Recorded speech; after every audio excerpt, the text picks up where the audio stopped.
for a lot of us, just the lay people, the reason why we don't participate in certain things is because we don't feel confident in our body's ability to do it. You know, I am stiff. You know, I'm built like a refrigerator. So I'm deathly afraid of yoga. Why? I know for a fact that because of my stiffness and what I know in my brain about this, I can't do yoga. Because yoga forces you into this stuff. Right? Yeah. I would be sitting there trying to analyze, how do I get there and not change the form. True yoga, taught by the yogi, is about elongation. Right. And understanding how to separate 2 points of the body so that you can move, but you never lose your point of access. Most people don't do yoga that way. They lose their center of access, in a sense. So they jeopardize the joints. It's a whole other discussion. Is it the same with Pilates then? I mean, there's certain level of Pilates people? Well, Pilates all breathe. It's all that breathing, and there's a lot of howling in Pilates. There is, absolutely. There's a lot of, like, you go up in a bridge and then you have to hollow down. And it's exactly right. It's all about hollowing. Yoga teaches hollowing too. Mm-hmm. So if you understand the science and you understand how the human body moves and works, yoga is meditation and elongation. Pilates is a rendition that Joseph Pilates came up with that has more to do with strength. Except that from the get-go, you destabilize the human body by abdominal hollowing.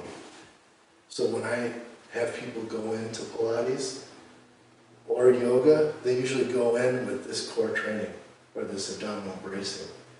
And then they always come back and say, I can't do some of that stuff. And I go, then you're doing it right.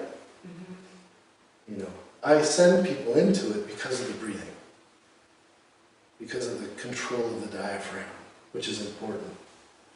But I don't agree with a lot of the Americanized versions of it. Yeah, it's interesting that, I mean, originally Pilates didn't have lots of positions, and now there's like thousands of different exercises that go by Pilates. Yeah, well, because sex sells. The sexier you make. Ball now, and you get all these other things that, you know, I don't think originally he did.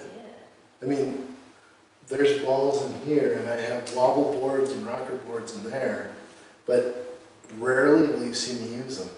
Why? Because most people don't have the ability to stabilize their systems and go on a three-dimensional, unstable surface. It's too much.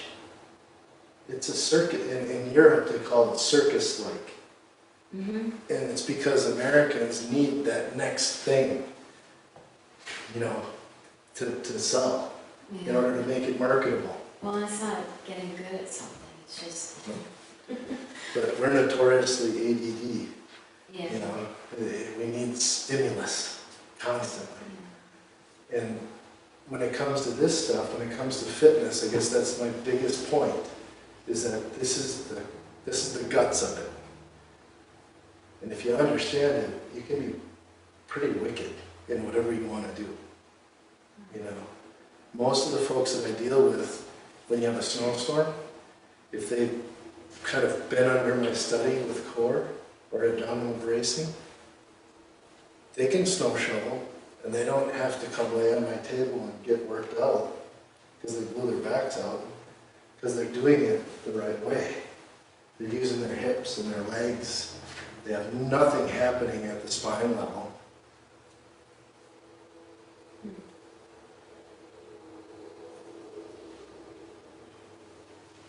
Right?